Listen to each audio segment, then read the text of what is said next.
Hello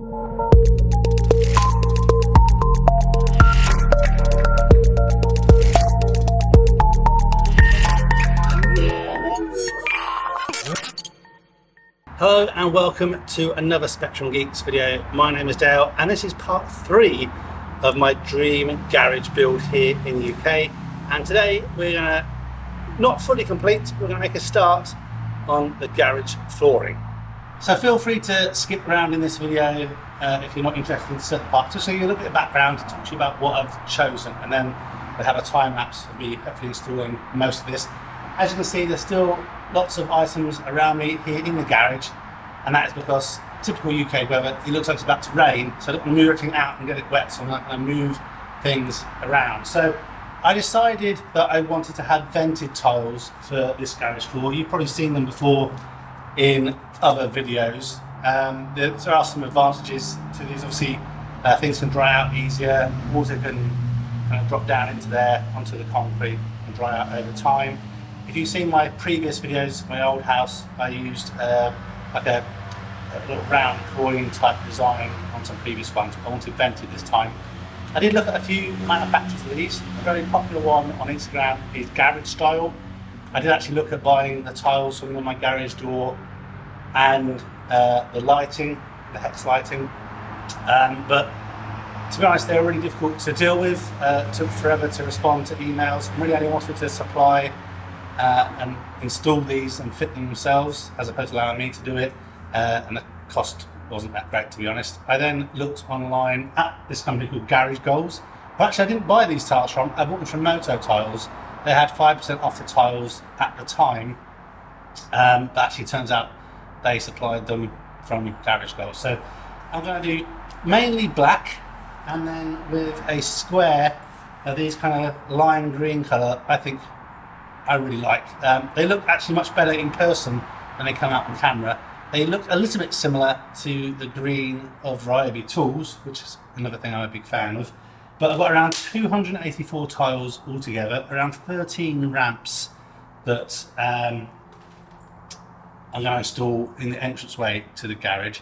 And I've already prepped the floor. You'll see there's little bits of paint and stuff on there. I scraped most of the bits off that I could, and then I've sealed it with this Bostik cement sealer, so there's minimal chance of the dust going up or anything anywhere. But I really want to get this down as much as I can. I'm not going to do the edges and things yet, but I have ordered a cutter to help me do that a little bit easier. I've got a water tank and things that need to go in, and they can't go in until the floor is down. So I've got my knee pads on to not further destroy my knees anymore that I have from flooring in the house. I've unboxed a couple of the boxes. I've got a few of the boxes over here to my left. There's more in my little cubby storage bit around the back there. Each one of these tiles is 40 centimetres by 40 centimetres, and they're 18 centimetres thick. And one thing that's actually good about these vented tiles is they are fully supported all the way underneath, even in the vented areas as well. So you can use jacks and things like that. And I'm hoping to get a scissor lift in here in the future, which will be another update hopefully. And yeah, means I should be able to go in here. If not, I can just cut around them and it should be good.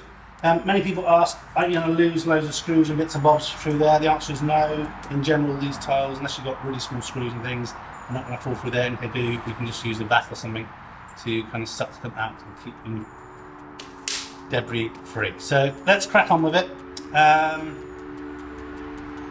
See how much this I can get done in the next couple of hours before it absolutely lashes it down.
Okay, so for now we're done. Let me take you inside, talk to you a little bit about what still needs to be finished, some of the decisions I had to make, because you might have noticed where the flooring is and the lighting isn't spot on central, but let me take you in here and I'll explain why. Okay, so I'm really happy with how the flooring's turning out. I think I mentioned this perhaps in part one, but basically the garage doorway is obviously central, but then I had this kind of wall that sticks out here. It's supposedly a structural wall for part of the ceiling above here, and obviously then there is the stairway just here. So I had to make a decision on where certain things were going to be. So I made the decision that the light would be the center point between these two walls, but the flooring I would do from the center point of the garage opening based on how you see things. So that's why I stand here. This is the center of the lighting. You can see obviously there's more space over there than there is over here. If I just move over to the side, you'll see it. So I made that decision for a couple of reasons. One, there is the same amount of space either side of the green area. So there's 4 tiles to the one side, 4 tiles to the other side, and you can see what that gives me. For this one side is where the motorcycles can line up, again on the other side of the green, and then in the green area is where cars can park, and then I'll have some tools and things over on this one side, which is where the side access door is. Over here underneath the stairs is where the water tank's going to be a bit of optional extra for storage there, and then underneath here is a cubby hole where I will build some kind of pull-out storage.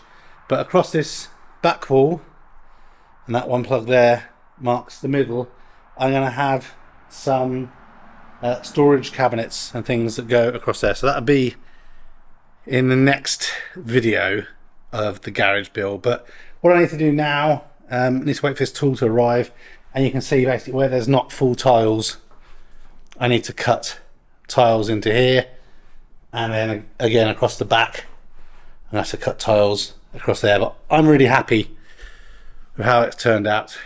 Obviously I've still got crud in here that needs to be moved to other locations, which is why I'm still moving things around everywhere. But just looking at the bikes on the one side there gives you a kind of idea of what it's going to look like. So thanks very much for watching. If you're liking this little dream garage build series and also any other videos on the channel, please like. It really helps the YouTube algorithm send this video to more people. Subscribe if you haven't done already. And if you've got any comments, feedback or questions, please leave those down in the comments section and I will read them and respond to them. But until the next video, I think that's it. So yeah, join me for the next video, and obviously another video, part 4 in the series coming soon, when I would have done the floor.